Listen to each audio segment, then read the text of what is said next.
rero nitutiga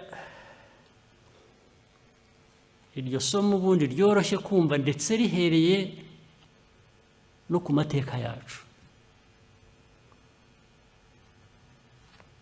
Ku ruhande rumwe twagize ibyago bidasanzwe bitabaho, ku rundi ruhande muri ibyo byago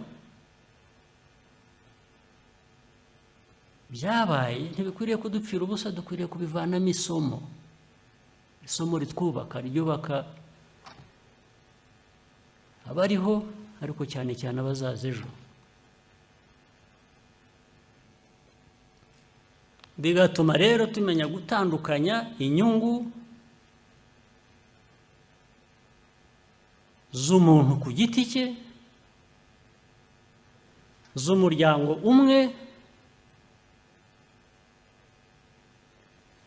n'inyungu rusange z'igihugu.